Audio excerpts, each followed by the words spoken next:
to night school where shadows creep. Grab your popcorn, don't fall asleep. The doors are open, let the nightmares play. You won't make it out today. Welcome to night school. The doors have reopened.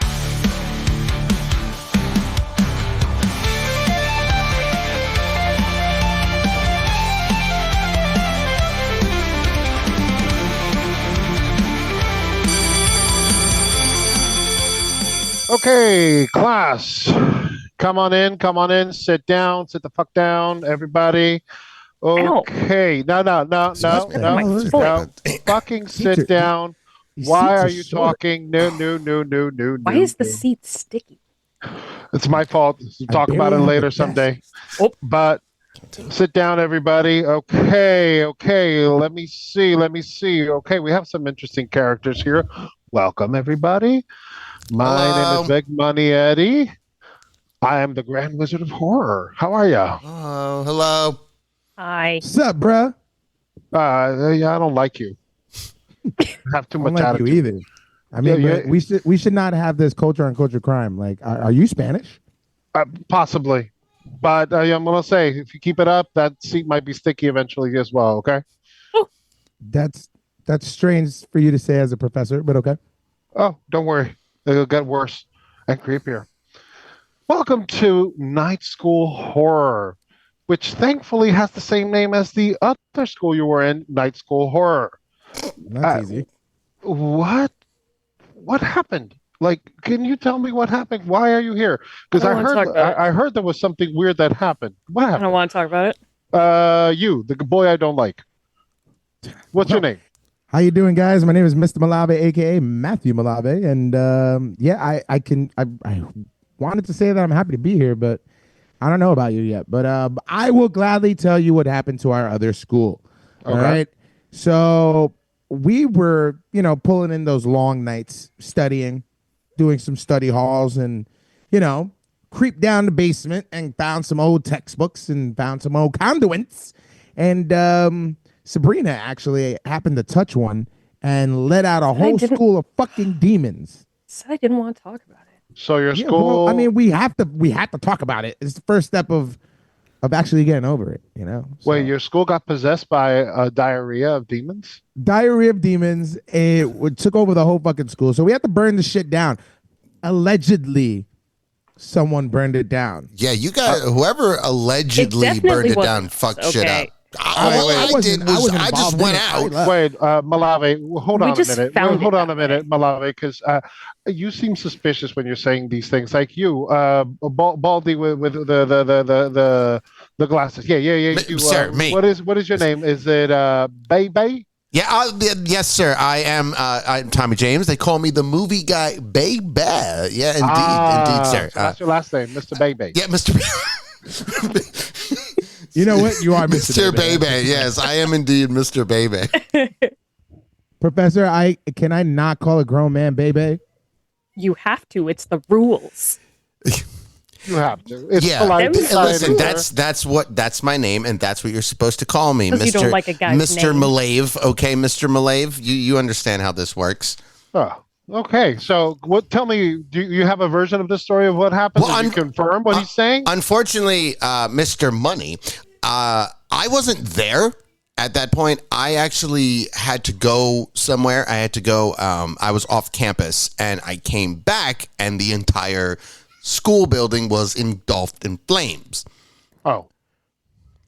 And, his alibi doesn't check out? No, it doesn't. But, thankfully, this is a school, not a prison, so we don't have to check out anything else.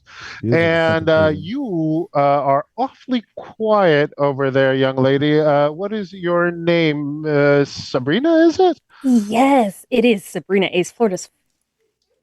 I just want to say, yes, I may have been in the basement. I may have touched something that looked a little weird, but I did not do anything.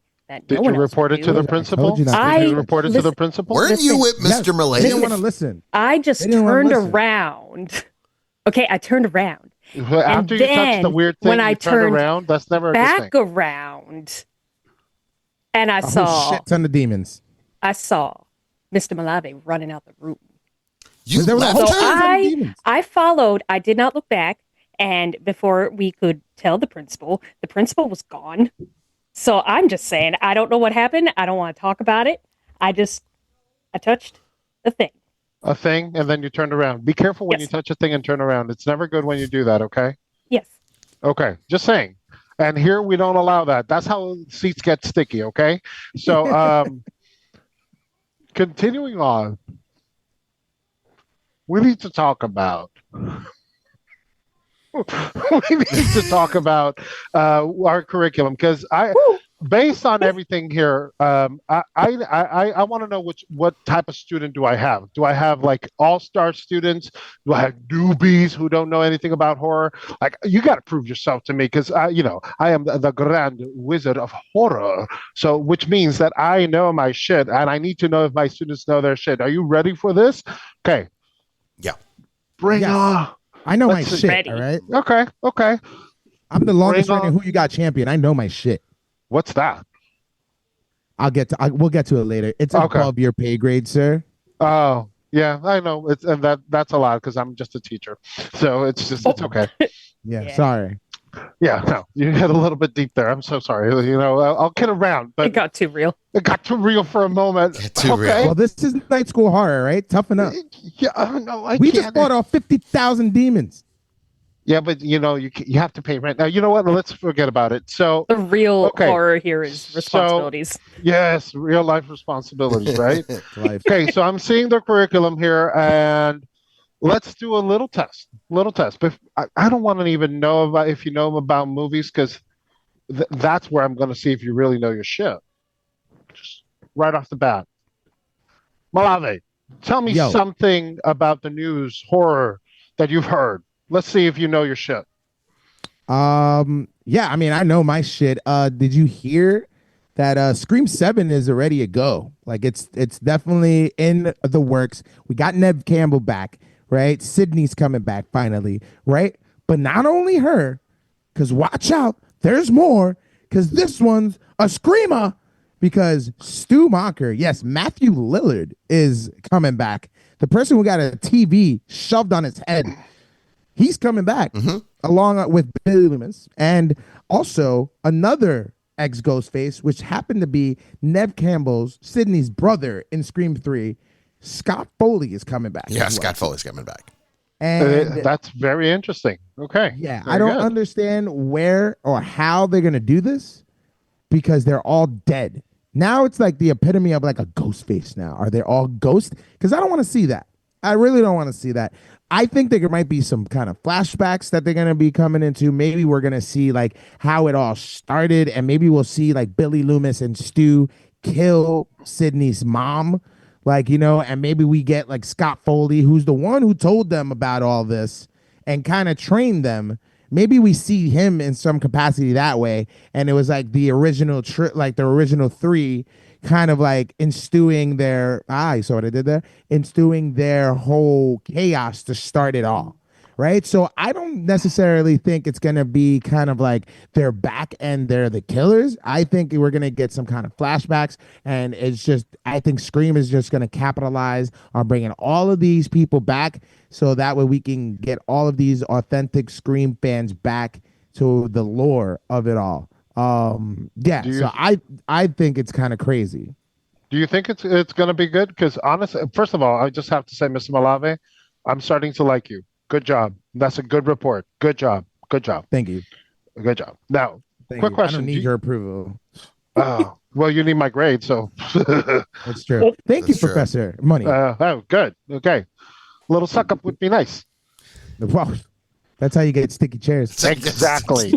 Now you're learning. Okay. See? So, see, I'm liking you more. So, no, I'm just going to ask you a quick question. Do you really think this is a good move? I don't think this is a good move.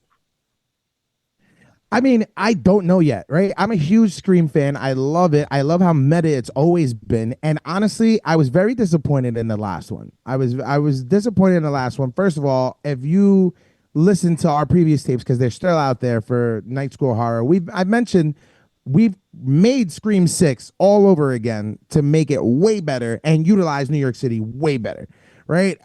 So go back and listen to that if you haven't yet. But I don't think they need this.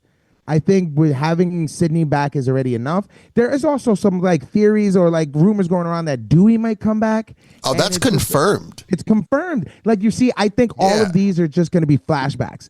I can't like we saw him get stabbed by 2 ghost fists, like, and just completely die. I know he's survived many times, and now he's died finally, and it's Jenna Ortega's boyfriend now is doing the thing that he gets stabbed up a bunch of times and survives now. But now they're not even in the movie. Like, it's just, there's a lot of weird things happening with the Scream franchise, and I felt like it might have gone on maybe just a little too long. I just hope that like now when they're doing all this shit, they tie a bow on it and then just leave it alone.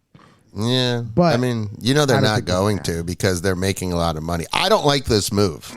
I think this is it doesn't make any sense. Like you're doing it to at this point you're doing it to do it. You're just like, okay, so we're gonna bring like when I saw the clip of Matthew Lillard when he was fucking writing on the piece of paper. They're gonna be so mad at me, and then you're like, okay, this doesn't make any sense because again, like you said, the TV fell on his head, which also electrocuted him. He was stabbed multiple times. He was literally dying while they were fucking sitting there, and he even said that, like, I'm dying, man, I'm dying. So blood. I'm dying, man. There was no police. After once the TV fell, there was still movie to go. There was at least a good 10 more minutes. No police showed up after this time. So he obviously was dead. And if you're bringing all these characters back for flashbacks, which the whole movie's going to be a flashback? It seems that way, yes. I mean, and I also don't want to see any of that whole little Billy Loomis, how like his daughter was seeing him premonitions and stuff in the water. That shit was stupid. And I don't want to have that with Sydney at all. Like, if they don't make Sydney the fucking killer here, like, I don't know what the fuck they're gonna do. Like, I don't think that wouldn't make sense. Why would she be the killer? I don't know. That wouldn't make sense. At this point, nothing makes sense. You know what would make sense though? Can we put the ghost back in Ghostface Killer and just have it all be paranormal, where it's all a bunch of fucking Ghostface Killer ghosts coming to one person? That would be a nice twist, actually. No. Give me paranormal. If you're going to give me a bunch of shit that it? I don't want to see, at least make it interesting. Look, okay? What would be because nobody asked for this. What would be better? And I'm going to agree with Sabrina on this, right? But what would be better? Some contrived plot device like a memory, a flashback, or anything like that. Or now you move the Scream franchise into actual ghosts and things like that. At least it sounds a little bit more creative, and you can have a little bit more creative freedom than going like, oh no, they survived magically through some, like, they stabbed right above the intestine, not through the intestine. What? Okay. So it's either going to be flashback or magic. So like, good luck. I don't want any of that. Not what the movie's about. It's very meta. It's supposed to be about serial killers. Yeah. And again, it's going to be either magic or flashback. And good luck with both, because nobody's asked for either of those two things. Yeah, I think. But I'm asking for a scary movie, so give me a paranormal scary Scream movie, okay? I don't like that idea. I think. Thank you for coming to my TED It is the Scream franchise is meta. It's supposed to be down to earth, and Ghostface as a killer, is just human, and that's why he's like kind of like a bumbling idiot at times. Yeah. So to then turn it into like a paranormal thing would be like, I think you would lose the fan base. I think the fan base would say, what other franchise did this that you lost a fan base with? You already lost them. Well, they lost. That's their. Give me Halloween. Their fault for losing it because Michael Myers they was just up. a normal fucking guy, and now it's just all paranormal. So do it there. It'll finally get the ending that it needs. No, but Halloween even knew to not do that. Yes, exactly. They did though. They did, and that's one of the worst movies that they had. It is. And again, nobody asked for this Scream movie. No, that's true. That's just money. It's going on too long, so finally cut it. Do something different. That's and insane. Then end the shit. So you're trying to tell me if just go the completely opposite way to kind of murder the franchise when everyone's getting paid for it and they're hoping to get ratings from it. Like, I Yes. think it's the stupidest Said move yes. ever. The stupidest think move ever was yesterday- greenlighting this movie. No, you can greenlight this movie all you want, right? But I don't think it's necessary to bring back all of these killers that were dead already, right? No, I know. I also agree. have I another- agree. I also I have agree another to that. theory on how. We all agree on that. I agree to We that all agree part. it shouldn't happen. I I'm just also saying have do another something theory. different. Kill it. I have another theory on how they're going to use them. Maybe, I mean, everyone knows about this, like Scream, like with the voice changer, right? In Scream 3, he had this voice changer that had everyone else's voice on it, right? So maybe this new killer is utilizing Stu's voice, Billy's voice, all of these guys' voices to fuck with Sydney, and then they're gonna have like Sydney's gonna think that's Ghostface, and how is Stu back alive, like, and all of this stuff, and then we'll get flashbacks that way with fucking No AI flashbacks. and all that No shit. flashbacks. I got it. You just hit the nail on the head. I'm just It's gonna saying. be an AI commentary. They're Yeah. gonna make. They're Oh gonna my make. God. They're gonna That make makes AI. sense. AI. They're gonna use AI. AI. They're gonna reconstruct them, and they're gonna be sending videos to her. There you go. You just solved it. Yeah, like Good old job. Stu Marker. Like, why That's is he? really How is good. he still there? So here's the That thing. would though. make sense. If that doesn't Sending her happen, video and it's Stu, old Stu, and you're like, wait a minute, he's dead, and is fucking with Sydney. and that's perfect. But if that doesn't happen, I'm going back to my original plan. No, that's brilliant. So, having said that, I love that, though. I love Malave that just idea. solved the Scream problem. So, for the Scream writers, please listen to this because we just solved your movie plot hole for you. Okay, let's look at some other news, Mr. Bebe. Can you please stop calling him Mr. Bebe, Professor? Okay, It's ridiculous. Mr. James, Mr. Yes. Tommy James. Yes, Professor. So I found something very interesting, and it hits close to home in a way, because I don't know if you guys know this, but they are indeed rebooting The Faculty. No, don't like it. Why It's- are they doing It's this? Miramax that's doing it, which is pretty funny. Miramax is doing it, but it's Robert Rodriguez is involved in it, as well as he will be producing the film. And the director that they have for it, well, technically the director, I guess, hasn't been determined. I believe it's like up in the air right now, but they have Drew Hancock is currently writing the script. I don't know if you guys seen the movie Companion, but I have seen it recently, and I will say I enjoyed it very much. Now, here's the thing. I really, really love The Faculty. I think it is a phenomenal 90s movie. Extremely underrated. Extremely underrated. I thought it was great. Yeah. And then when you see it, you realize, like, wow, this movie's fantastic. I mean, Mr. Malave thought it made $90 million in a weekend, and he was like far fucking It off. should've. You know, It but should've. they didn't even make $90 million in a fucking total, but he thought in a weekend it made $90 million. So he obviously knows, like, this movie is top tier. It has top-notch. a phenomenal cast.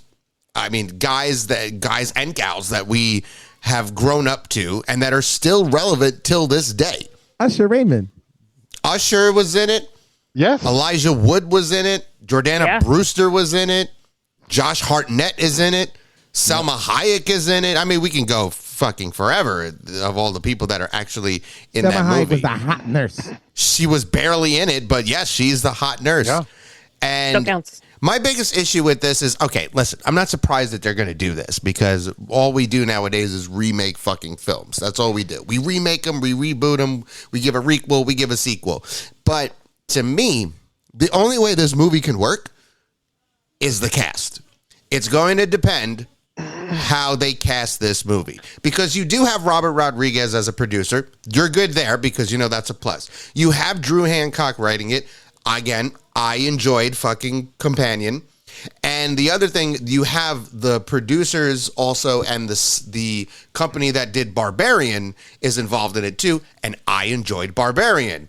So you have the right people. It's going to be the casting that's really going to make this movie matter, because you can't just get no average shit in there. You got to get guys in there that can do the job. Yeah, I agree. The script, though, I'm concerned about just rehashing the movie, because at that point, I'll just watch the original movie. That's the other thing. What do you think could change? Could make it fresh? What would you think that they could do to make it fresh? My question, Like for you. exactly. I mean, to make it Fentanyl. I don't know. Like if you were going to Because make if you it could do fresh, a play-by-play, like what's the point, right? A one-to-one is never going to happen. We don't want a remake of Psycho where it was just, Play-by-play. Play-by-play. We don't need that. So, of course, if you want to keep it interesting, you got to change things. I think that you should bring back the original cast who's still around As teachers. I would keep them as the parents.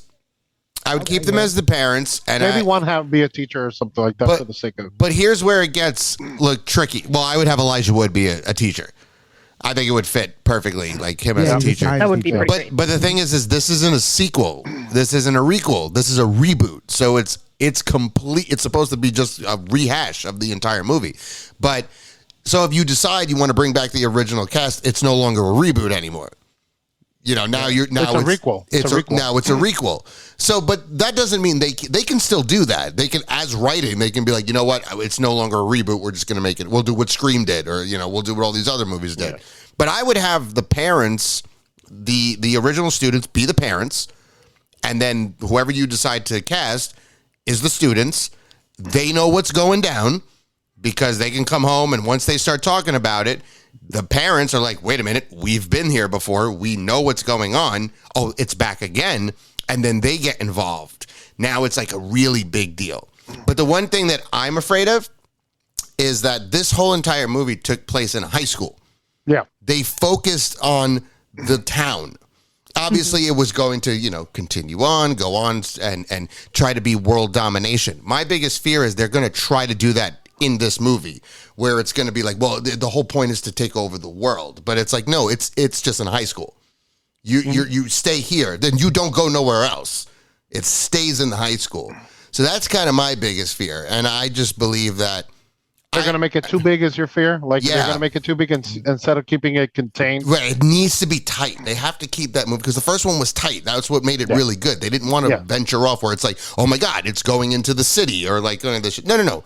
It's in the high school. It doesn't go anywhere further than the high school. It gets to the beautiful cops. thing. The beautiful thing is how they use those sets in that movie. Like that's actually one of my favorite things about that movie. Mm-hmm. What about if it's like in college and it's on a campus? That's a way to make it a little bigger. But it's not a reboot then. See, I was thinking that too, but the issue again is it is a reboot. It's perfect. Though. It's better contained. So when they're saying that it should just be just like the high school, it's just giving it a college campus setting just still makes it feel too big. Yeah. Like it shouldn't be that big. I feel, and I agree with Sabrina, because I feel if you put it in college, you're now running into I Know What You Did Last Summer too. Mm-hmm. The original I Know What You Did Last Summer was tight. They kept it in the town. Once it goes over to college and it starts going out more, and then there's new people, and those people are dying, and then the sorority's dying, but the faculty, all this shit. So it's called The Faculty because it sticks with the tightness of one school. So it needs to stay in a high school. But that's what makes it hard, because they're making it clear, at least for now, that it is indeed a reboot, which means technically all they're doing is doing the same shit with different actors and actresses. That's technically what a reboot is. They may switch a couple of things, but that's about it. And the CGI might be a little scary sometimes. Yeah. I don't like this idea at all. I think they should just leave the faculty alone, but we know Hollywood never leaves anything alone. I feel like this is one of those movies that doesn't need a reboot, didn't need a sequel. And it's almost like there's the whole invasion of the body snatchers kind of play has been done, and it's done better since, right? And we love the faculty. It was great, right? But it was also campy. It was 90s. It was everything for a product of the time. They're going to have to make it kind of like in the new age with technology and everything else like that, to make it appeal to everyone out now. And I feel like it won't work. I feel like it's unnecessary and it's stupid. I feel like if you want to make like a faculty movie, like I just leave it alone. Like I don't think it's unnecessary. Like I'm kind of angry that they're doing this, right? Because no matter what happens, everyone's gonna compare it to the original, and it's not gonna hold up, right? If they really want to reboot it, then they need to make it different. They need to make it different. The only But- way, But how? We don't need it. We don't need it. You can make it a TV series. Okay, Yeah, Yeah. that's better. that would Yeah. make sense. That would work. Every That episode, would be- someone else is getting fucking like the aliens. Every episode is like one person getting killed. Yeah. Right. That would be Perfect. the only way I can see it done. But good job, Mr. Tommy James. Very good. But now, Sabrina, surprise me. What do you got? Ooh, Have you Here comes guys- the creepy? have you guys seen the trailer, or are you familiar with the game of Until Dawn?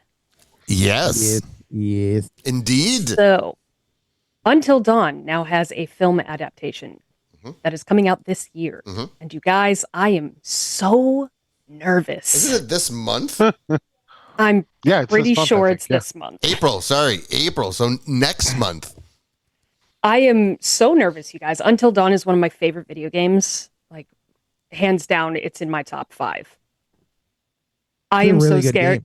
game. It is. Thank you. I'm so scared because of this movie adaptation, because we all know how it goes when a video game gets turned into a movie. It's either really good and has nothing to do with the video game, or it's really bad and everyone says, why did this happen? And I am now leaning on the side of, oh my God, why is this happening? The trailer, since that's all I have to go by right now until the movie comes out, seems like it just took bits and pieces of this video game and is now turning that into the whole movie. And I'm not quite sure how that works. The video game is very centered on, your gameplay and how you decide to play the game and how you pick and choose your options and how you save people or not save people or who you tried to save and then fucked up trying to save, and your play style as far as how you answer questions from the psychiatrist as you're playing as a certain character. And the tree branch style of this game is very choice based. So trying to make a movie based on a video game that is very choice based instead of story driven is less savory, if I can say. I don't know quite how to put it. Can I say one thing? Because I agree Yeah. with you, and Yeah. and I say in a sense because they were able to do that with a board game and made it Yes. into a movie, and Yes. that's Are you Clue. talking about Clue? Yes, Yes. and that was fun. That's a fantastic Yeah, movie. but what made Clue the But best that's a board was game the and not a alternate video endings that we saw at the Yes. end. How do you know Until Dawn's not going to do that though? That's what I'm saying right now, based on what I have to go through Right, 'cause you only got the from trailer. because Yeah. I only have the trailer. It could blow me out of the water and be phenomenal, and I Sure. will take back every bad thing I've ever said. But Sure. based on this trailer, I am not hopeful. So And I'm two so things. scared. So two things about that. First, based on what Malave said, I actually think. Do you know that in the original run for Clue, the multiple endings were screened differently. They weren't screened together. Yes. So that's that. I think that could work. And the other thing I was going to mention is that when it comes to horror video game adaptations, they have the better luck of all the video game adaptations compared to other ones. Because most of the other, I'm not saying that they're the best compared to the video game, but compared to just like video game movie adaptations in general, they're a little bit better than the other ones, with the exception of the Super Mario Bros. Yeah, with Bob Hoskins. I would say it's 50-50. Like, Yeah, again, it's yeah, either I agree really with that. good, but it sort of has nothing to do with the video game style of playthrough, Yeah, or agreed. it's really bad, and you're like, why did they make this? So again, it's kind of that. But even like, the worst ones are sometimes better than those other video game adaptations. But I digress. yes, but for different reasons. Yeah. Again, for very different reasons. So I'm gonna go with something that we said about the faculty. And I think Until Dawn should take a page out of The Last of Us and make it a show. I Yes. feel like with the choices that you make in Until Dawn, you can elaborate it more on a show, because then it's like, okay, you made this choice and you did it this way, but then you have another character, they could go back and they make a different choice and they could show that. Right? Each And then we can season could be expand on- could be that actually. Ooh. Sure, yeah. so I and it's actually have almost a like whole the- theory on this too. Sorry to interrupt. Just Yeah, like, yes, I have so much to talk about this. Yeah, that was really good. So based on what I've seen, one of the big components of the video game is it all takes place in one night, and you Right. have to make it until dawn from that one night. But you're solving this mystery, and the whole thing that your learning starts from like sundown to sun up, the ass crack of dawn coming up the side of the mountain. 12 okay? episodes, 12 hours. Literally Boom. 12 hours to make it till dawn. From what I saw of the trailer, they're stuck in a time loop. Yes. Yep. And they that's how have you to fuck it up. break the time loop to make it until dawn. They have and I to don't figure know out how the they're mystery. supposed to do that. They have to the figure out the mystery mystery. of breaking the time loop seems more, paranormal than anything. So it's kind of like a Happy Death Day Like Groundhog situation, Day. Yeah, or a Groundhog Day, Day. to where I'm Stupid just shit. like, Happy Death Day. okay, I get that, but how are you tying that into the story itself versus making up your own story? Because they have components from the game, and if you haven't played the game, sorry, you're going to get mild spoilers for the movie. Or maybe you won't, because they won't take any of this. But I did see in the trailer, there is Josh, the character that is pretending to be a serial killer to scare his friends because he believes that they are the cause of his twin sister's death. However, with the time loop, it just shows that there's an actual serial killer on the list, and it's like, okay, that could be fine. But how are we doing this in terms of the storyline with it being in a time loop instead of them making Until Dawn? Because there's other paranormal things and other creepy things that are supposed to happen with Wendigos and like a bunch of monsters and people that they think they can't trust but actually can trust. And I feel like as a series, this would be a much better thing to do in a form of medium. The whole premise of Until Dawn is the multiple endings or the multiple survivors or the no survivors at all. You can get an ending where no one survives. You can get That's an how ending you where make- everyone survives. That's so how you I make feel like multiple seasons Yeah. of a show of a video game. yes, 12 'cause- episodes, 12 hours in the night, Yeah, four seasons of different things. I think even that at the I think that end would of get the game, I think you that would get get the- very boring. yeah. Like- If you do all of them, but you could do like the end credit scenes. For instance, if you have an episode and it's like, oh, this is how Mark died, but then you could show the end just like they do at the end of the video game of like, oh, this is what happened if Mark would have lived. So you have a whole episode of like, oh, here's Mark's death and how he died or how he lived, and then in the end you show this is how he would have died or would have lived. Do we keep the Just in like a little 30-second clip. Do we keep the clue music? No. I That think could be a lot more at the menacing beginning, than- and then it I gets really think- dark and menacing. I But think either way, the serious. issue here is that they're looking at it where they're like, okay, this is a very popular game. I played the game. I It really just got remastered. it just got remastered. It's a lot of fun. But Oh, yeah. like you said, Sabrina, this is a game about choice. And you can't make movies about choice because it's a movie. You can't just change something in a movie because you, as the audience, is making a decision. They have certain things that you can do that. You can go on Netflix and watch like the Undertaker thing with the New Day where you make the decision, but maybe I go left, Matt goes right. But if we're all watching the same movie together in a theater, we can't go, okay, everyone, which way are we gonna go? Left or right? It's You reading a can't do Goosebumps that. Choose Your Own Adventure book out loud to the whole room. Right. Yeah, So yeah, yeah. you can't do that. So what they're doing is, and it makes sense what they're doing, is saying we're going to take the name Until Dawn, take some sort of the premise, but we're going to make a movie that's going to be somewhat different, which is going to piss off fans because they're expecting to see Until Dawn. But unfortunately, feel like if you they just changed can't the see name, that.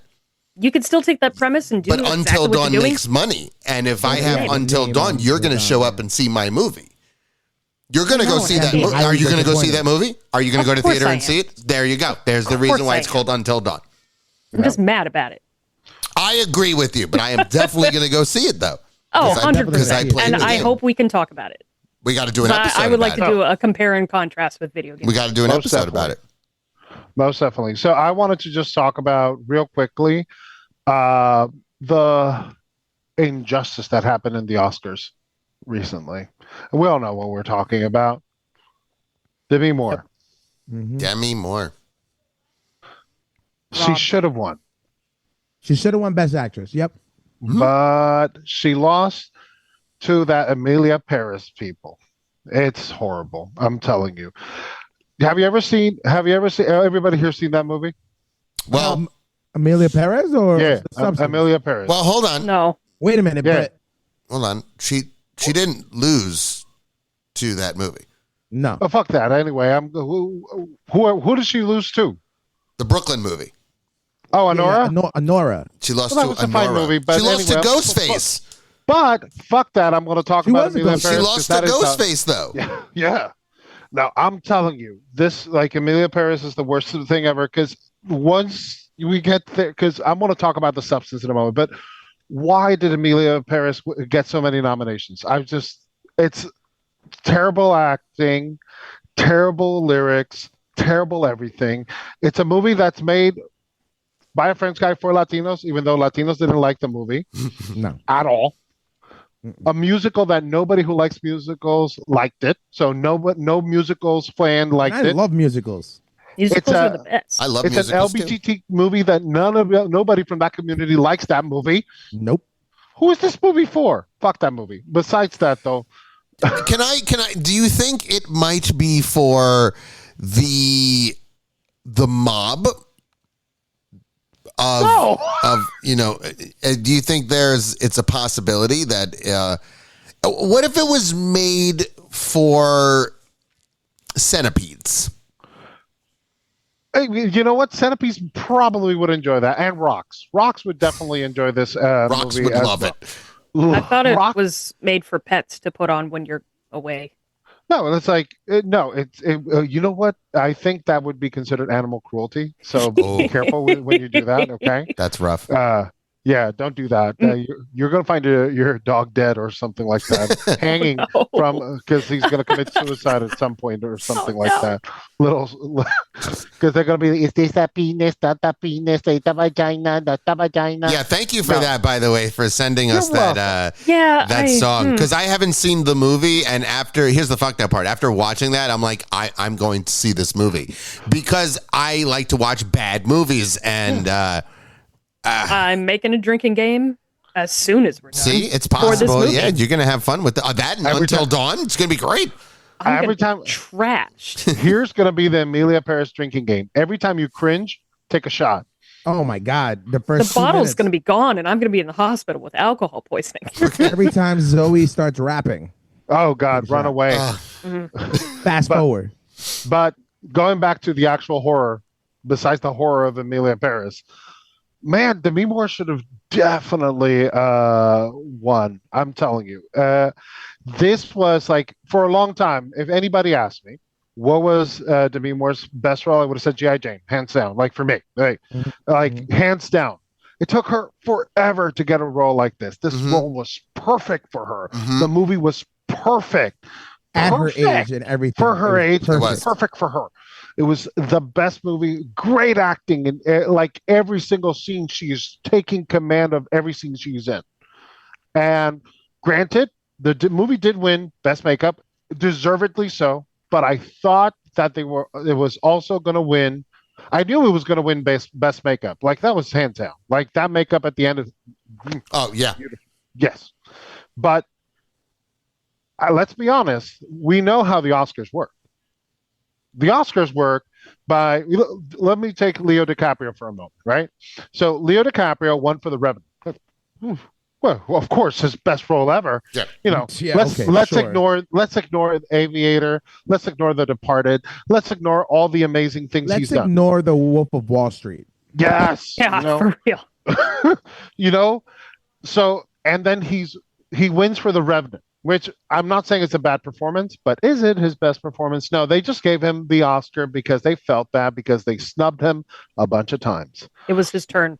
It was his Well, turn. you know, And this You was know- to me his turn. This was Demi's turn.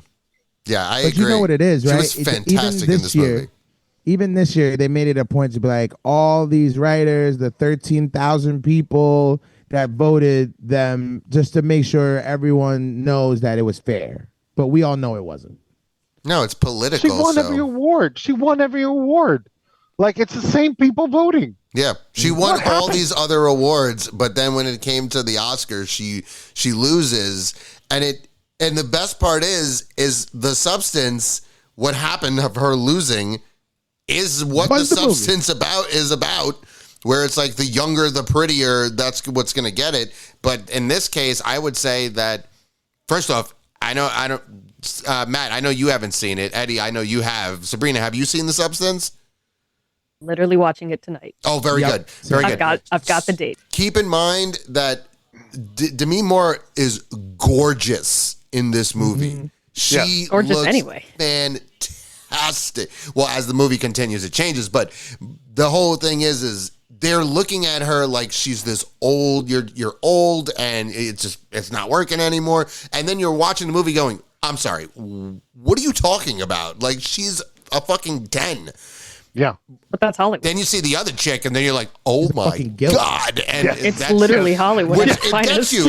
It does such a great job, but she deserved that win because she kills it in that movie. And even the other girl's great too.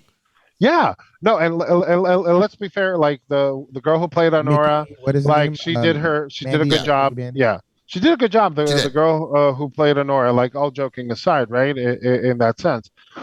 But let's be honest, she has 30, 40, 50 years more of career. How much does Demi Moore have? 10 years, maybe more? Maybe. Yeah. At best. This was like like I said, G.I. Jane's her best role. What does she wait? 30 years for the next role of a lifetime? I know. Come on. Mhm. Was she gonna win Yeah, another 30? If Which we're is the going Mummy? with the whole Oscar rules and it was like, oh, it's someone's turn, it was her turn. Yeah. All right. There was no reason. Honora was sweeping everything else.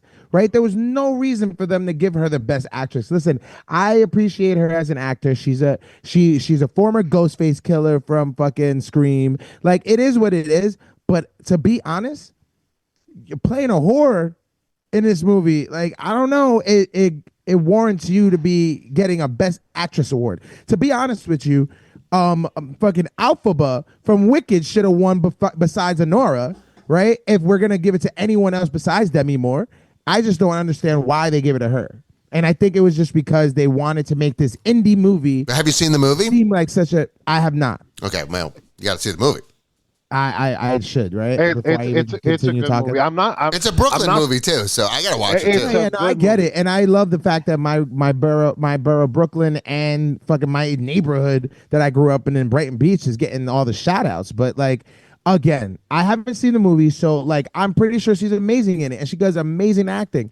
But again, I feel like there was other people in this category that deserved it before she did, right? Including Demi Moore. She should have won. But if it wasn't Demi Moore, it should have been Alphaba and Wicked. Like, I'm just saying. Actually, I've seen both, and I think the Honora win is better. Honora is better than Wicked for me. But if she's But- not going to win it, like I completely agree with Matt. Agree, Yeah. Demi Moore. But if it's not going to be her, it's going to be Cynthia.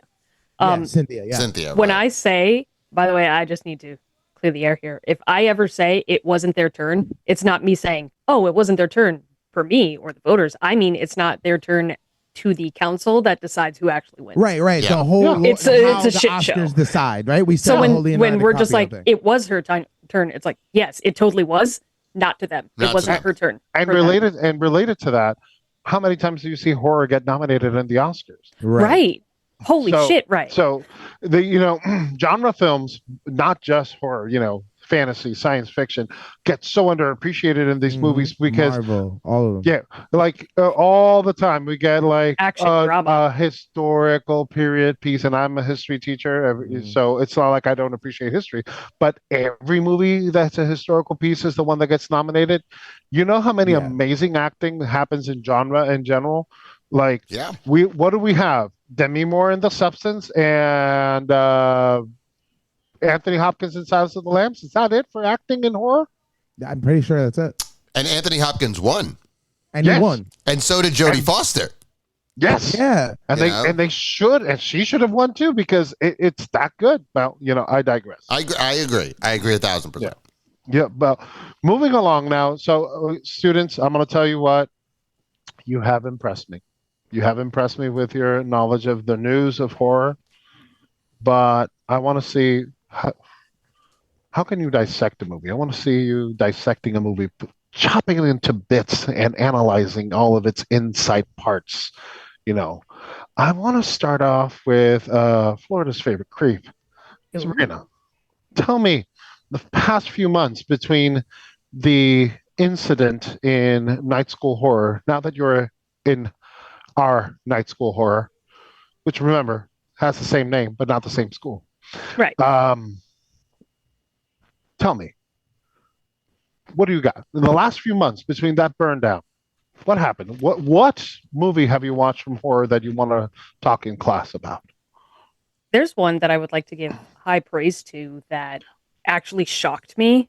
Because going in, I just had kind of a, this could be good, this could be bad. I don't know. We'll figure it out type of attitude. And I walked out of there going, holy shit, everyone needs to see this movie. And that's Never Let Go. Oh, Have any of you seen this? I have not. I have not. No, I haven't. Oh my gosh, I'm so excited. You guys are going to love this when you finally watch it because I know you'll actually watch it because my God, it was phenomenal. And I would love to give it its flowers. Main actress, Halle Berry. I do not remember the kids' names. Hold on. But Halle Berry in this movie is not typical Halle Berry that I see her as like a determined woman or like a glamorous woman. She plays a mother who is just trying to take care of her kids and protect them against the evils of this world. And it has so much psychological drama built into it and psychological horror built into it that it had me guessing every single step of that movie of who the actual villain was. And like, I'm not going to spoil it since you guys haven't seen it, but Did you guess it though? no, Oh, not at all. What I thought the ending was Oh. not the ending. And I was panicking by the end of it. Okay. So I thought, wow, they're finally out of, the grasp of this evil and they can lead normal lives and this is fine. And then there's just like the final 30 seconds of the clip, the final minute. And I'm going, oh shit. I believe I actually whispered, oh shit, to my companion that was with me in the theater. But the whole movie is just centered around a cabin. It has very much of a play-like setting, to be honest. Like most of the movie, it's just one cabin and the woods surrounding it. You think that the evil is going to be, something that their mom made up. It's always like she can see the evil. Her kids can't. And she says the minute they touch you, you're gone. You're done. We can't have you around anymore. So she tethers a rope that she said her grandfather had blessed, and it's a sacred rope. They attach it to the house. They can lengthen it for one person or split it into three so they can leave and go hunt. And sometimes they're prosperous where they get everything that they need to live, and then other times not so much. When the winter comes and kills everything around this cabin, how do you survive? So it's part survival movie, part psychological horror, part paranormal horror that really fucked with my head. Because at most points, I'm thinking, okay, it's just the mom. It's just Halle Berry's character protecting her kids, even though there's nothing there. Maybe she's got some sort of psychological disorder where she's just afraid of the outside world. Like, I forget, is that like agoraphobia or something? well, agoraphobia is the fear of the outside. Yes. Yeah. So I'm thinking maybe it's something like that. Interesting. But then it's not. And you Oh. can actually see the movie has great direction where you see what she sees every once in a while. And these are the most terrifying motherfuckers I have ever seen in my life. Specifically, there's this creepy moment, and I do mean like this thing stood out to me in the entire movie of, she said, the evil sometimes takes on forms of people you know to lure you into its grasp, or it changes its voice to lure you. And she said, the first time the evil came to me, it came to me as a little girl, asking for my help in the woods. She lost her dad. And this comes back later in the movie, but not spoiling that for you. She said the evil also appears to her as her mother. Oh. And this is the worst part. And specifically, I'm going to ruin one scene for you and one scene only because I know it really got me and it gave me that feeling of, the Conjuring of who shall not be named on top of a wardrobe. Fucking I'm not saying it. I'm not saying it. And now I'm not going to see the movie. No, I'm not going to see the movie and I know you now. will. I know you will. So one of her kids doubts her completely, and locks her in a greenhouse Oh. without the rope. Oh. So she can see the evil coming towards her, and it is shaped like her mother. It sounds like her mother. It looks like her mother, but it looks like a corpse mixed with like somebody who drowned in a pool with like a split forked tongue that just comes and like licks the side of her face. And I was fucking out of my mind, like grasping the seats of my chair in this theater going, holy fucking shit, I'm in for a ride. This movie Wow. did not get enough praise. It did not get enough views. And it seems like everyone just kind of swept it under the rug. And I'm over here going, why are we not talking about this fucking movie? Well, we could talk about it because you could just use it as an episode and we all got to watch it. That's what I'm saying. I'm so excited that you guys are going to watch it because when you do, we're going to talk about it. Oh, I feel like some of the stuff that you were saying, it was like very reminiscing of like the others in Yes. some kind of way. When like, the whole plot twist was like they didn't know that they were dead kind of thing, and they were like it being haunted. And it was like taking place in like one setting, which is the house. So it's kind of very reminiscing of that, and with Halle Berry and the kids and stuff like that, and Nicole Kidman and her kids. So like, yeah, I mean, it sounds like an interesting movie, and I mean, I've seen the trailer and everything else too, and it seemed like something really good. But you're right, it didn't really like jump off in popularity. Yeah, no, and like nobody people don't was talk talking about it, about like just wiped it under the rug. I feel like it's because maybe with all of these movies and it being like Oscar, like the Oscar like push, that it just one of those movies kind of just get left behind, I want to say this movie came out, was it like September? oh, Yeah. so during the season of horror, so it should Yes, our spooky so it season. should have It been was like highlighted. Okay, it was the very beginning of September, and I remember I said, "Oh, I'm going to go see this movie." The theater was like half full, but I went on like, a weekday during mid-afternoon, so I'm like, whatever, people are at work. But then I heard nobody talk about this movie, and it was kind of swept under the rug. And then I heard other movies and other events throughout the entire rest of the month of September. I'm like, did this just like come out too early? Did it miss its mark? Did people not see it because they were busy and then finally kicked off the spooky season? Because like, I'm all about the minute it is September 1st, I am like, it's spooky season, get everything ready. Like we're doing this.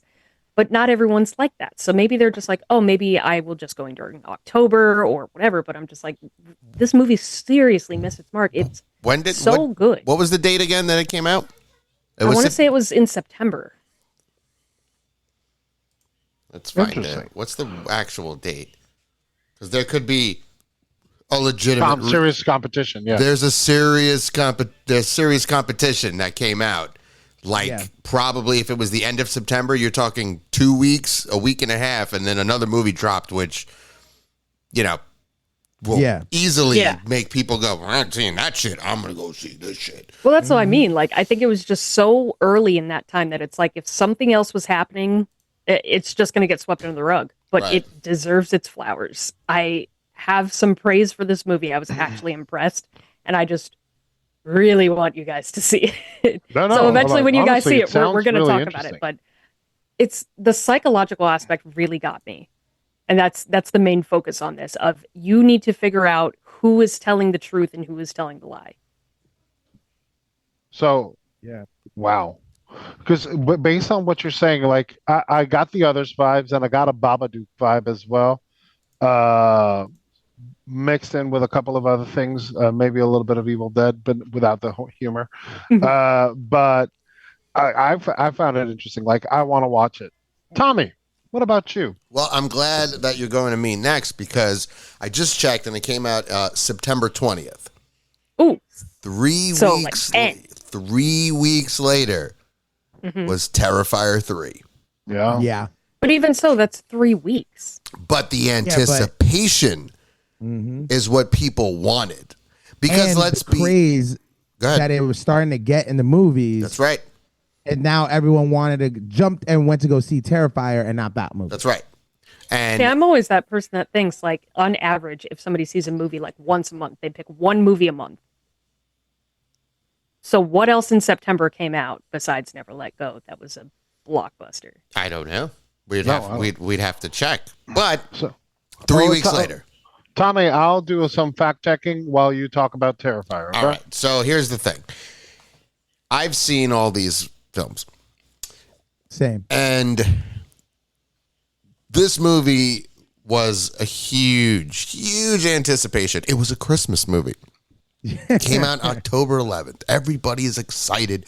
We're getting Terrifier 3. How could they one up the previous one? How can you one up Terrifier 2? Obviously, it has to involve with kills because that's what Terrifier really is about. It's about gory. It's about some disgusting shit. People are puking at the movies. They're passing out. Like, give me a fucking break, okay? Now, here's the problem. A lot of people praised this movie. They said they loved it so much. They were telling me, they were like, oh my God, it's the best in the franchise. I completely disagree. Actually, I dislike this movie.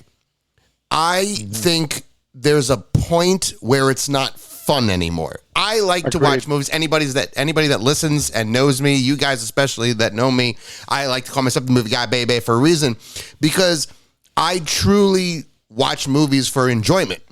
I feel that even if the movie's crap, if you go, hey, I had a good time, that's all that truly matters. I always go back to the G.I. Joe movie. Not a great movie, but I had a fantastic time watching it. To me, it's a good time.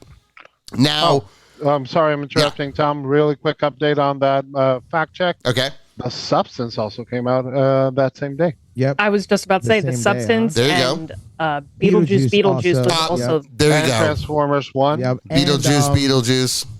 That'll take it away. It was a slew. Speak No Evil as well. It was a came out. slew of good movies that came out in September. So there was some good movies that would then push that more downward to seeing, especially Beetlejuice, a movie that, again, anticipation will always come first. Nostalgia and anticipation. So you got the nostalgia portion of Beetlejuice, The Substance, which was a surprise. And I feel like we do people are need to do talking an about episode it. on Beetlejuice, but we'll get on that later because I've got a lot to Well, say.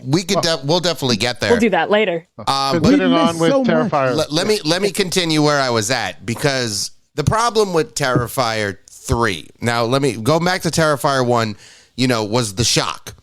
The one kill. Now, there was multiple kills, but the one kill, the upside down chainsaw. Oh yeah. Fantastic. Didn't expect that. And loved People it. made stickers of that scene. I hope you know that. But it's so good. It was such a good scene. And Yeah. the other fact that he pulls out a gun and shoots the main chick, which we thought was the main chick anyway. And you never see a serial, like a killer in these movies, Freddy Krueger, Michael Myers, all this, and use a handgun to just kill the person. And he doesn't just shoot her once. He fucking just blanks her out. Bah, bah, bah, bah, bah, bah. And then number 2 shows with more story now. Now we have him as the villain. We get Sierra involved. And now we actually are building the story. And I really enjoyed number 2. It gets that one bedroom scene is fucking intense. It's just nonstop. I'm going to be honest. When I was watching that movie, I never do this in a movie. I was shouting to the movie, stop. Stop. Right. I'm like, yeah. stop. That's not even right. I'm like, stop. Like, Hard stop. My guy no, went come out. on. My guy Art went out and got the bleach and the salt. Like, dude, it's not even fair. First off, she still wouldn't be fucking talking. By then your body shuts down, you pass out, you're just bleeding out. But even the worst part is when the mom comes in, she goes, Mom, and you're like, oh my God, that's terrible. So, of course, Damien Leone decided number 3, I'm going to top that. I feel that he cared more about kills than he did story, because number 2 was about story, but there was a lot of missing pieces. That's what the next one would help with. No. When fucking Victoria, because Victoria now is a main character in the sense of where she gets possessed, I guess, by the little girl in number 2. When she takes the shard of glass and she puts it up her woman's her vagina. Oh. Yeah, she's jerking off with a and shot she of glass. starts to pretty much Yes. jerk off with it. I'm watching it and I'm like, this doesn't make it. Why? Okay, like now you're just being gross to being gross. Like you're not even. This You're doesn't taking make sense shock to me. factor and not making it entertaining. You're just making It's it not brutally shocking. It's not entertainment. To me, that's not entertainment. People watching this movie are going, "Oh my God, that's so gross." But it's like, okay, but this isn't entertainment. Okay, I've sat through the Human Centipede, the first one, which actually was entertainment. It's actually a very good movie. It's gross, but it is a very good movie. But if you continue on to number 2 and 3, it's just disgusting. Where it's like, dude, this isn't a fucking movie. You're just being gross. And if I want to watch 2 Girls, 1 Cup, I'll go on the fucking, internet, watch that disgusting shit, puke my guts up, and move on from there. This is what he's doing, and I don't like it. Oop, I hit the mic. And I don't like it. because as the story continues, it's always like we're gonna one up another one, and we're gonna one up one, and then we get the Santa Claus situation. Now that one was pretty cool. Like you're like, all right, cool. I like a little more creativity in my kills. Then we get to the chainsaw, and I'm cool with it in the beginning. I'm all for it. Like, all right, cool. That's a good kill. The shower scene? Yeah, the shower scene. Yeah, the shower scene. Yeah. And then the dude's on the floor, and you get straight up male genitalia and his butt. And Art's like, I'm going to take the chainsaw and I'm going to shove it right up there. And to me, again, we're at that whole point of looking at it and going, you're taking the story, throwing it to the side, saying, fuck the story, watch how I kill people. It's a snuff film at that point. Yes. Hey, Yeah, Urban and Dictionary that's defines not that right. shower scene as a squeaky howdy doody. It's a Yeah, squeaky no, so- go fuck yourselfie because Yeah. I can't stand it. I just, and so many people, and they walked out. I've watched YouTubers, I've watched TikTokers, they come out and they're like, oh my God, this movie's so amazing. So when I finally sat down and watched it, all I can say to myself was, this was pointless. This was it didn't really push the story. No. You know, it left actually more fucking questions. And you're just the rat scene, like with the fucking rat. Like, God. okay, I'm not gonna lie, that was creative because we've seen shit like that before. So you're like, okay, I see what he's doing. This is good. When you again the shard of glass thing, that I hate that scene because to me that's just you're just nasty. There's no reason for it. It's absolutely disgusting. When he box cuts the guy's head and then splits it open, why? What are we doing? Yeah. The Chris Yeah. Jericho scene, I mean, don't get me wrong. It was nice to see him get killed. But like the pulling and the hands and we're pulling up here. And you're like, first off, again, when it comes to horror, I say this all the time. When it comes to horror, there has to be some sort of realism to horror. That's what makes it scary. Or else it becomes stupid. There's no fucking realism in this movie. You know, there's no realism. The best scene that I would say, quote unquote, shock factor was the bomb. Yeah. That was the best scene because Yeah, it killed all kids. the damn kids. It killed kids, and you don't expect it to happen because you haven't. Well, we know Art kills kids. Like he Right. doesn't But you know care. why it works too? Because it's tasteful. Ironically speaking. Yes, it because is. You don't see it. Exactly. You You just don't. see the You don't after always effect. have to see, it. And that's what the first one was really good with. You didn't have to see everything. He gave you your shock value, but then there was times you just didn't see shit. Like when he kills the cop, and then he walks on the train and he puts the head on. You didn't see it, but now you see what happened. Yeah. That's good directing. That's good story. And now we're gonna get a fourth one with zero fucking story to what we just watched. If anybody watched that movie and sat there and was like, well, I learned a lot. You didn't learn shit. You learned You that have fucking 15 people are minutes gross. of maybe a little bit of plot. A little 15 bit. Minutes. About a 15 minutes. You could watch a 15-minute blip and you kind of Yeah. go like, well, dad knew something more. He's trying to figure out. We don't know what though. Like for a third movie, not to reveal the details that needed to be revealed, like your lore is in the shitter. Yeah. Like it is in the shitter. You have no lore. You have nothing. Yeah. Yeah, It's I like- agree. I feel like this movie is the epitome of gore porn, right? I feel like they were Yes, like, you know, 100%. Yeah. So Terrifier is gore, right? It's gory in all its glory. But like it's I just feel like this one, and we all have been saying it, and you said it too, Tommy. I agree with you in the fact that like in the second one, they opened up this world and they introduced the spiritual entity of Terrifier and like how this is all coming to be that didn't make fucking too much sense at all. And then the way it ended with her giving birth to his head, and it just like it was stupid, but also like, all right, it is what it is. I know what I got myself into. But then we start this third movie and they do what they do and they sit down and just go to sleep, right? And then after that, they just wake up again, right? And it's almost like, well, why that happened? How did it happen? And like the whole great thing about a movie is like this is a killer and they try to figure out how to get rid of them, right? So in this movie, it's like, yeah, we're trying to like just run away from him instead of like expanding on why they fell asleep for so long. How did she give birth to his head? And like all of this other shit, they just like, you know what? Fuck the plot. Let's just give people a bunch of fucking kills and one up all the other kills we just did. And that doesn't work. It does not work. one of the things you could have done that would have been kind of creepy, well, not kind of, very creepy, but also funny in the Art the Clown sort of way, is that once the baby's head gives birth or anything like that, people are running scared or anything like that, she escapes somehow. We'll leave that later. And she starts breastfeeding this head. And then you see, instead of normal milk, you see like black milk or something like that. And then you start seeing from the head, as things go by and develop in the movie, you see a little Art baby head, and you see him with a little like child head, but the big head, doing creepy things. That's the funny bit, but at the same time, you're keeping it creative without having to falling asleep. Like, that makes no sense. Like, why would you time stop? Like, if he's growing his body, okay, that makes sense because he's waiting till he has, full man muscle so he can start rampaging around.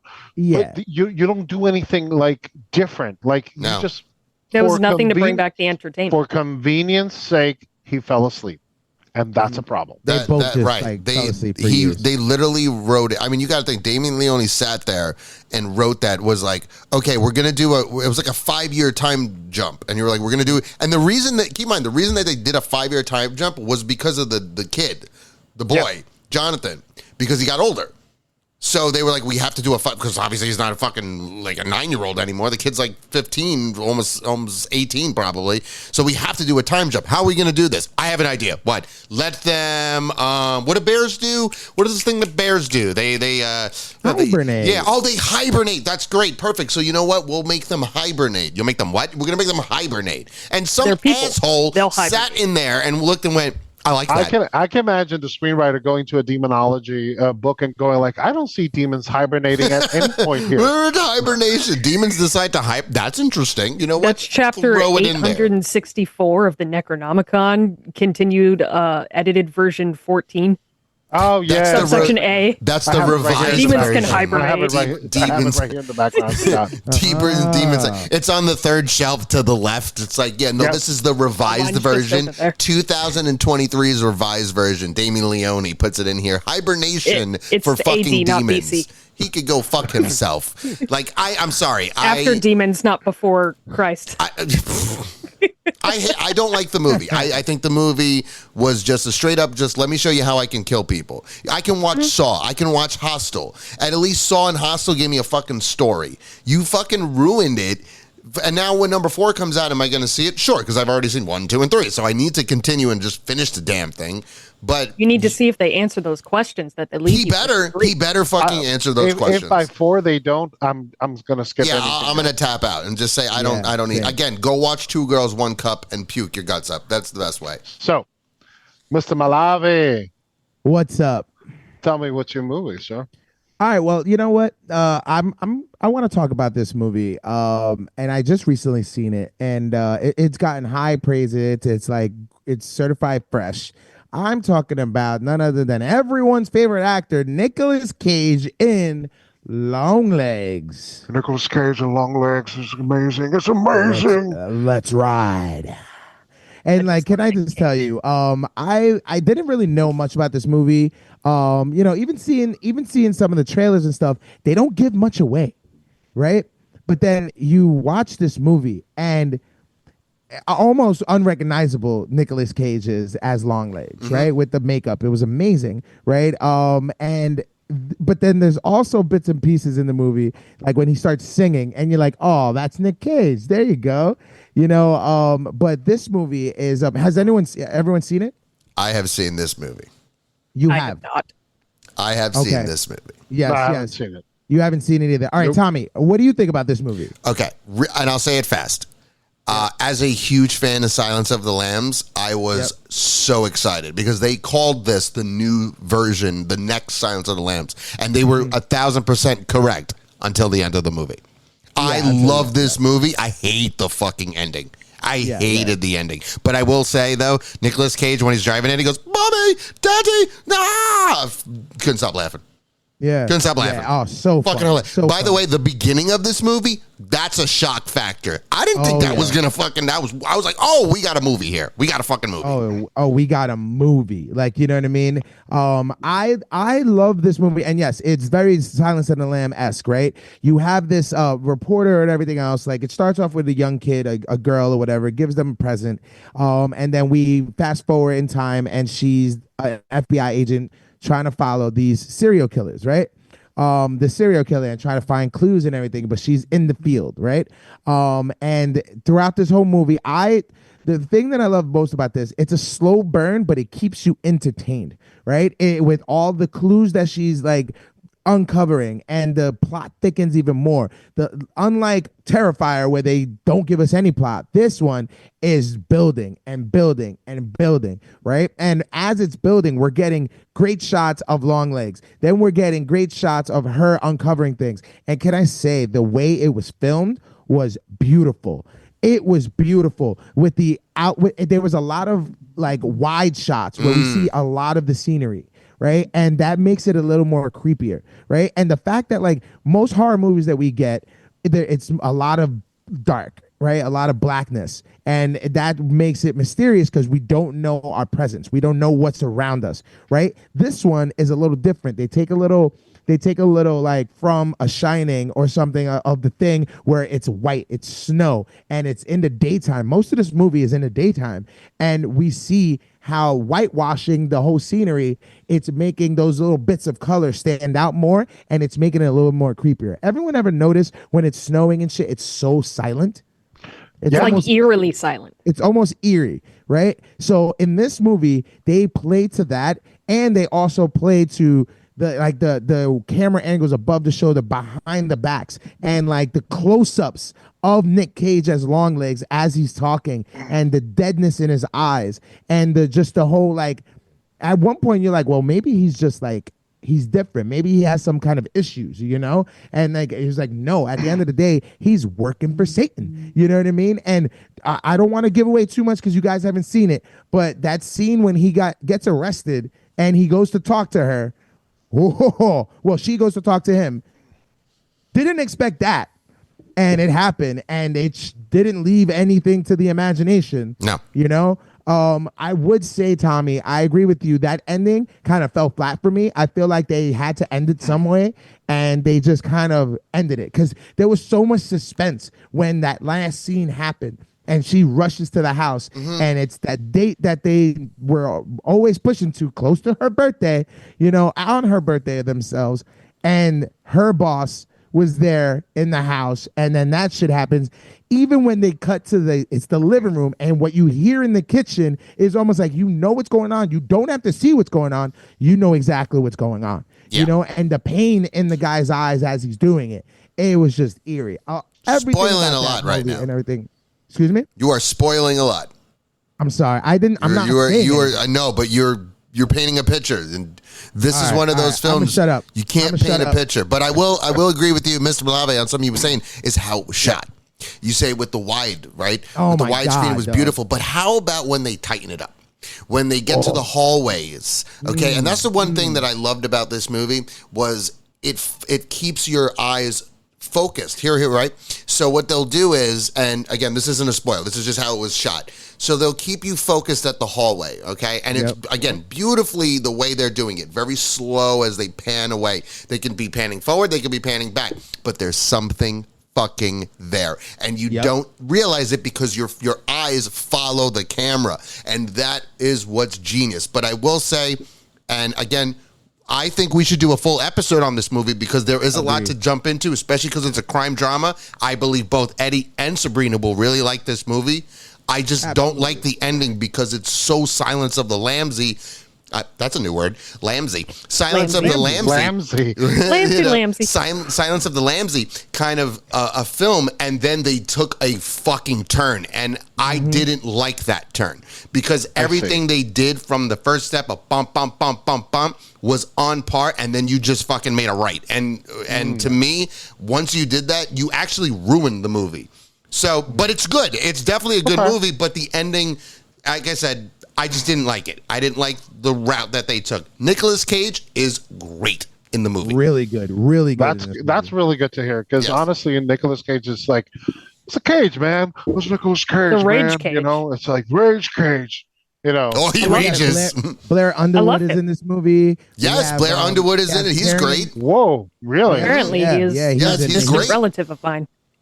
Oh, Really? Blair Underwood? Supposedly, Yo, tell him I said what's up, yo. Tell your cousin to get on the show. you'd Yeah, have on to the talk to show. my mom, but I guess he's like a distant relative of mine, like cousin on my mom's side, however many ages. But yeah, I was shocked, but I love that guy. We have Karen Shipka. Love that Shipka. She's in the movie. She's Love that guy. she's the agent. Never met Yeah, him. she's Love the that guy. agent. Yeah, she's fantastic in this movie. Yeah. It's just Lee that Harker, I'm telling you which is, that Michaela fucking Monroe. that turn, and I don't want to keep saying it because then I might ruin it for you guys too. But in my opinion, and you can ask Jen because she was watching it with me, like I was invested because again I love Silence of the Lambs, so I am invested, and then it makes the turn, and I go, God damn it! Like you didn't. Why did you have to do that? Did it try So, I mean, listen. without giving me the spoilers? But was it trying to just like surprise? Yes. Like because Yes. they were trying to go like left turn because they were like, I know you think you know this is Yes. going. We're not gonna do that. Yes. because we're edgy or whatever. So Yes. I feel Fuck like that. that comes more. Yeah. So I mean, listen, if it's done right, it's good when they do that. Right. It takes you on the left turn. You're like, wow, I didn't expect it. Like M. Like Shamalama Ding Dong tries to do and does it wrong. But listen, I feel like you hated it the most, Tommy, because you were in there like Silence of the Lambs. Let's go. Right. I was in there like, okay, I heard that it might, some, and I see the reminiscence of it and some of like the details of it, like of Silence of the Lambs. That twist itself, it was not that bad of a twist. It definitely took a little left turn. I didn't expect it. I think it could have gotten done a little bit better, and it didn't take enough time to elaborate on that turn. Once it Agreed. turned, it was there and it was over. Correct. You know what I mean? So Correct. if they turned and then gave us a little bit more of it, then I think it would have hit home a little bit better. But still in all, a phenomenal movie. Yes. We should all talk about this I agree. in an episode. We should definitely do this because I'd love to hear for sure. what Eddie and Sabrina would say. Eddie, especially, I would love to hear what you would say with this movie. Oh, yeah. Okay. Yeah, for sure. Really, because you Okay. will dissect the shit out of this motherfucker. And Sabrina, you'll love it, especially because it is very creepy. Because it's creepy. It's fucking creepy, but it's even the fact that Nicolas Cage is in it, but he's really good at it. He's so good actually in it. really I like good in the the movie. crossover that you guys have of like parts of this movie is so good, and then just the contrast for the ending. So I'm really excited. But to you watch might this like movie it. That's because what's the I thing. want to You're know not which, Sabrina, which of you I'm just Sabrina, like, I wait. think- You Yeah, might Sabrina, I actually think like the it. twist. You might Like, like I the think because, I twist. might the take- ending was great. I'll be like, I hated the ending. That's how I we're was. gonna, I didn't we're like gonna it. find out. And Ah. it's gonna You be know what it is? awesome. You know why? So- Because like it leaves a lot of questions. It leaves a lot of Yes, a questions. big question, like a huge fucking question. But let's do that for an It's episode. not always a It's- bad thing. I'm just we- gonna Yeah. throw that out. It's not always a bad thing. Let's no. save It's a that bad for thing an when it's episode. Terrifier 3. Save it Yeah, for an yeah. episode because it is a good one. Yeah. My one pet peeve, and then I'll switch because I want to give my movie. But this is my one pet peeve for any twist is if I go back to the movie and I cannot trace it.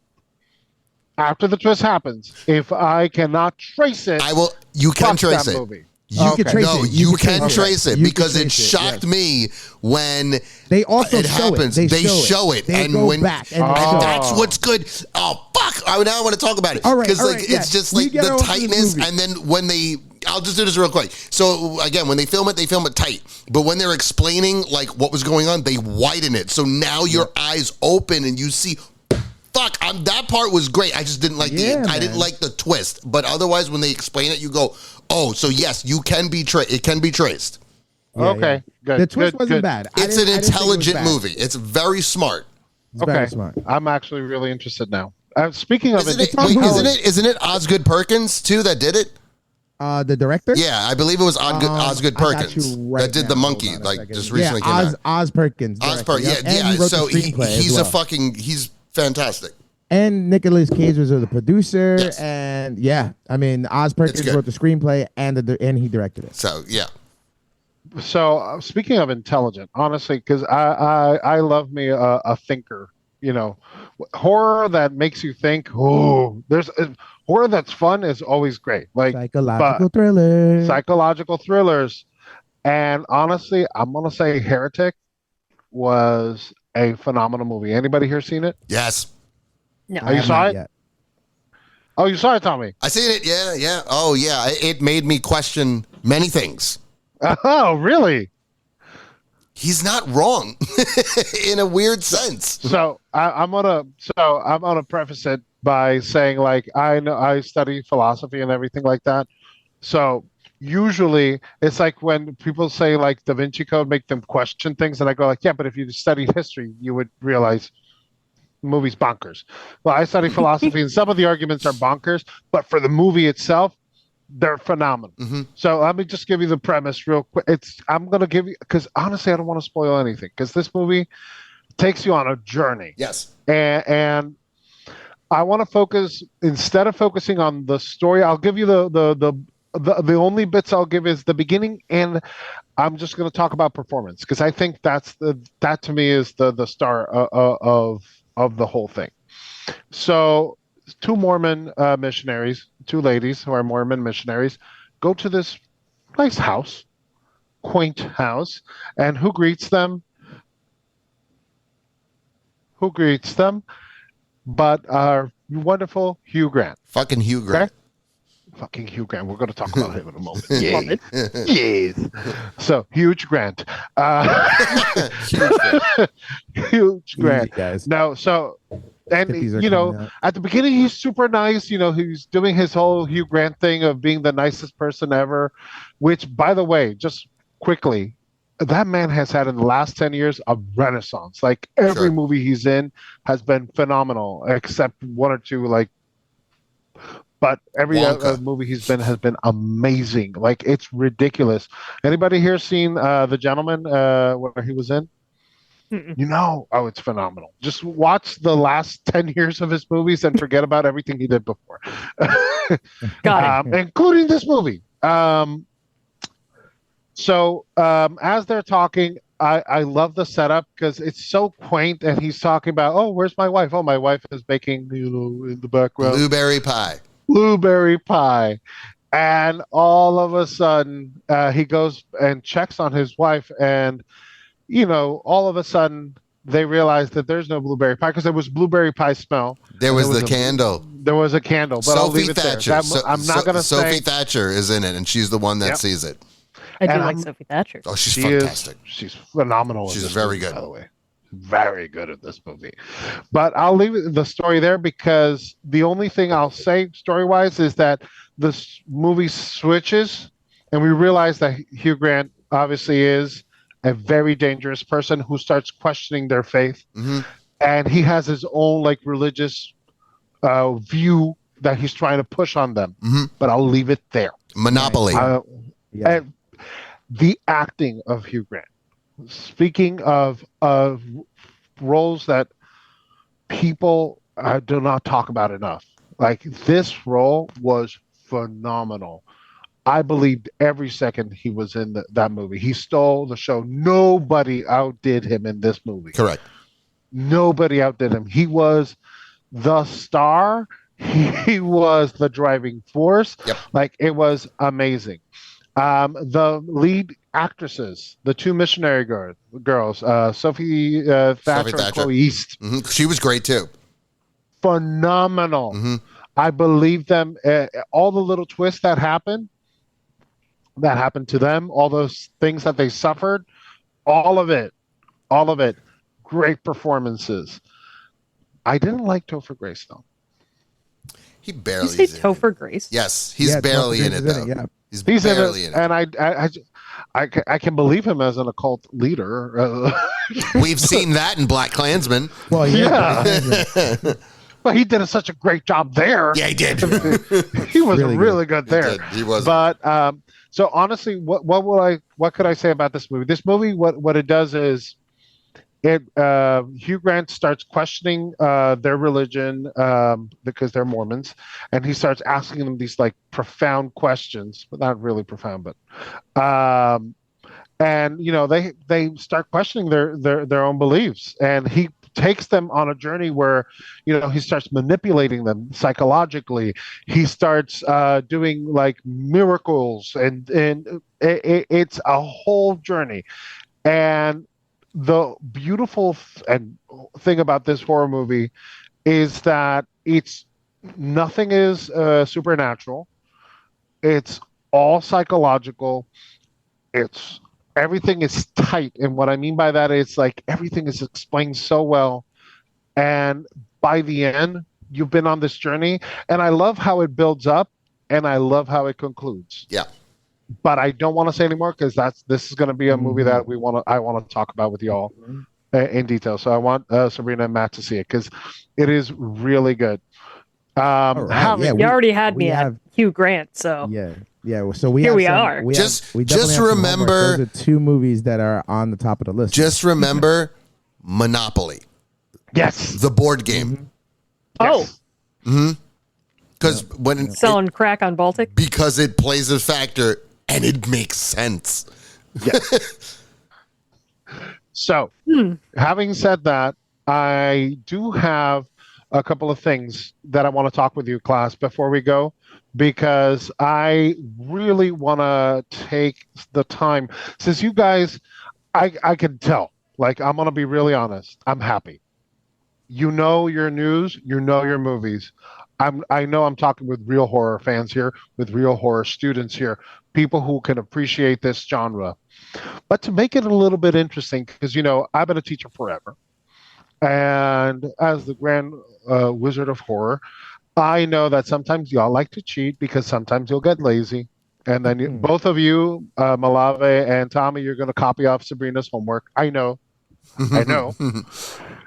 You're going to go, Sabrina. Oh, I know what you've been through. Joke's on you, can't copy my homework if I do it last minute. Ooh. So, Joke's on you. I don't do homework. I am going to give you each individual homework, okay? So, Tommy, listen up. Okay? What I want you is let me check here real quick in your profile because I have in my 1995 Windows PC here because this school has a Is budget. it still dial-up? Yes. It's You didn't hear it booting up when we walked in? yeah, it was I horrible. just thought there was another ghost in here. I don't know. And it's sticky too. So it's The keys stick. Ectoplasm. but that's not the computer's fault. That's my fault. We'll talk about that later.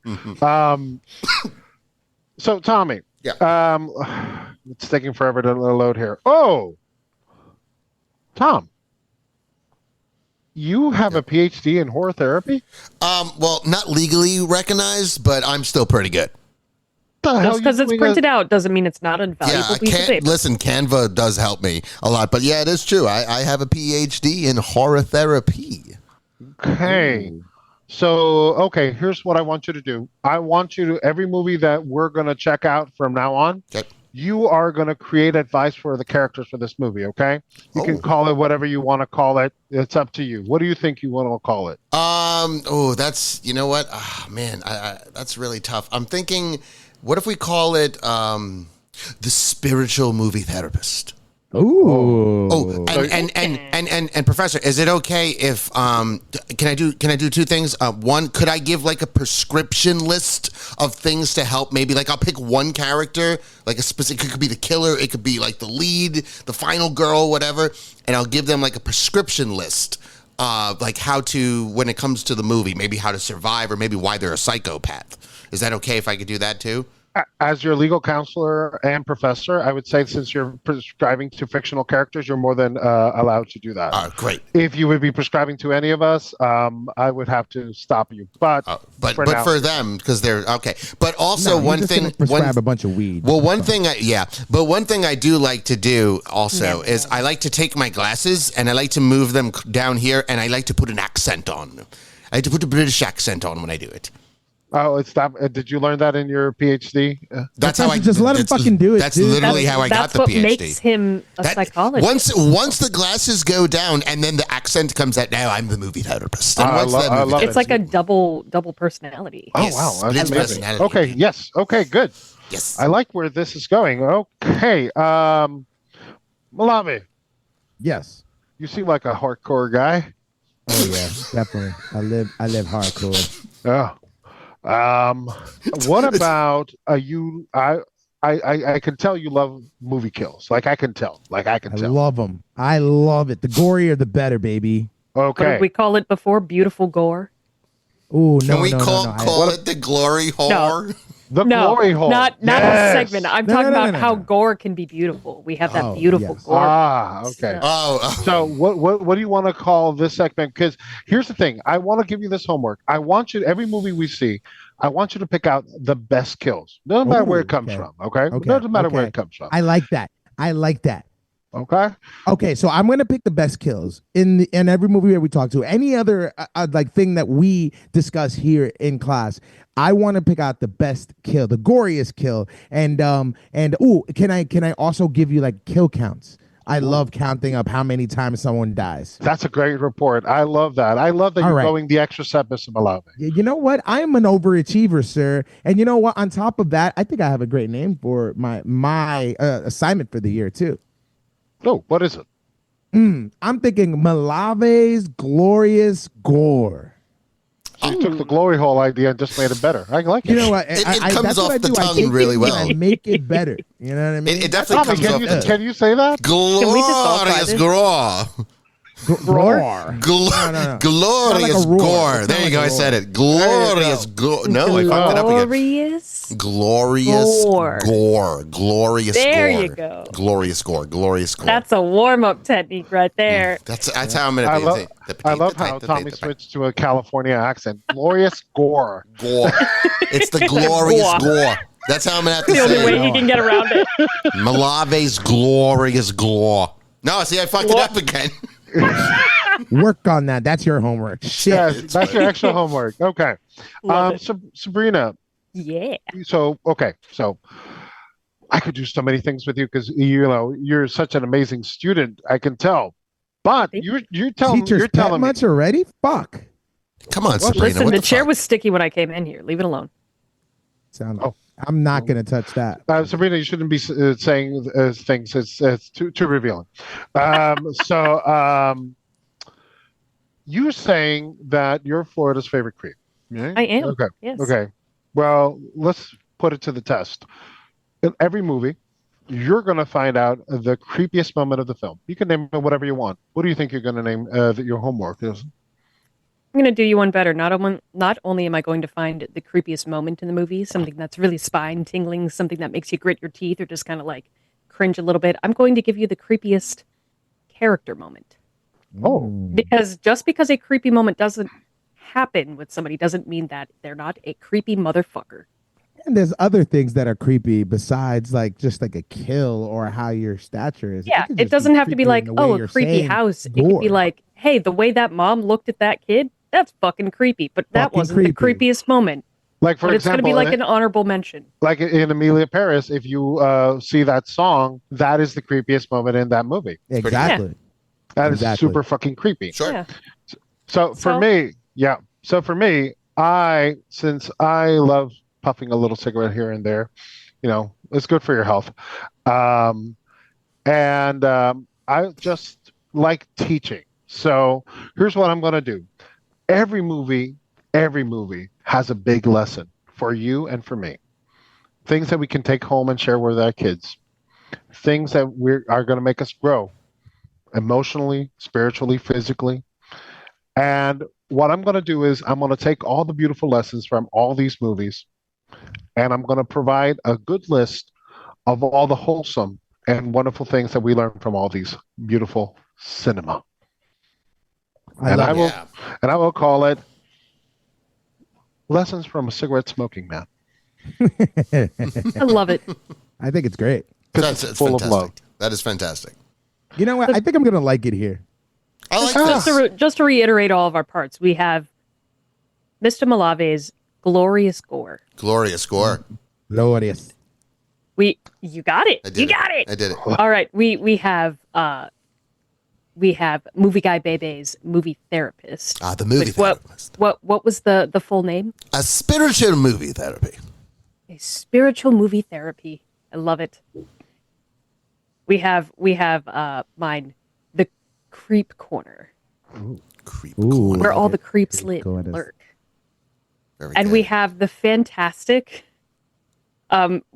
please reiterate your name one more time for me. Lessons from a cigarette smoking man. This is beautiful, guys. I'm This is telling beautiful. I love it here. Because remember, you always want to hear advice from the guy smoking a cigarette in the corner. Yes. That person has been through shit. That guy has been through some shit. That guy's seen some shit. That guy's seen some shit. Yeah. On that note, ladies and gentlemen, I think our bell is about to ring. So let's start packing up real quick, all your things. Sabrina, make sure that the sticky chair remains sticky, please. Will do. I just won't sit here next time. I like my chair sticky, please. So, signing off, please, everybody, give a little farewell before we go. This is the polite way of doing things in Night School Horror. We say goodbye, and then we'll see each other next week. Tom. Thank you. I am very excited to be here at the new Night School Horror, which, funny enough, of course, has the same name as the old Night School Horror. Hello, Night School Horror. Look, it's the glorious glory. See, I fucked it up already. It's literally it's not gonna happen. But this was great. I'm really excited to continue on our lessons. I'm excited for the next episode coming out. Thank you for everybody that's held off with us for the break that we have. We are back, and we are new, and we have a fresh coat of paint on this fucking show. Excitement runs wild. We are bringing back a lot of old school shit from the second rounds on us. Me and Mr. Malave, we spoke about this shit. The second rounds on us is coming back with the four of us. The Who You Got Challenge will be returning. That means the championship will be on the line. There's going to be a huge gauntlet that's going to go on to determine who's going to be facing Mr. Malave at a convention at a later time, but we'll get there. Thank you again for everybody that's listening. Of course, you can always enroll here at the new Night School Horror. I'm Tommy James, a.k.a. The Movie Guy, baby, and I'll see you next week. Yes. I am Mr. Malave, a.k.a. Matthew Malave. And to reiterate, Mr. Oh So Smooth, we are back with a vengeance. I think I'm going to like it here, and I am the reigning Who You Got champ. We'll get to all that. Can't wait to go through the gauntlet, and this semester is going to be a doozy. We're starting off with a bang, baby, and I cannot wait. Please follow us on all our socials and enroll and get to talking, baby. I cannot wait. Let's get sticky. Sabrina. All right. I'm Sabrina Ace, Florida's favorite creep, and I'm so excited for everything that's to come.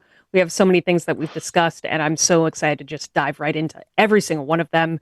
And everyone is invited. So if you want to come on and give a shout out, talk about your favorite movie, talk about any of the movies that we've previously talked about, or movies that we have yet to see, video games, any sort of horror content, we're your people. Okay. So follow us on all the socials, keep up to date, and we got you covered. Stay creepy. And I am the Grand Wizard of Horror, Big Money Eddie.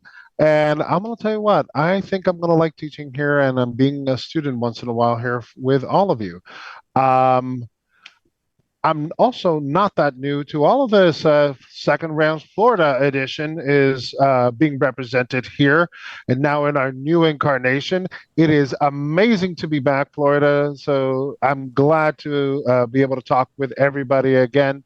It's been too long since I sat down behind a microphone and talked. It feels good. It feels right. Speaking of which, thank you, MegaCon, for hosting us. Yes. You were amazing. The crowd there was amazing. Hopefully, if you are listening to this and you were in that MegaCon audience, please make sure to let us know, because we want to give you a shout out, okay? Finally, I'm going to say this. Bell's about to ring, and we'll see you next week.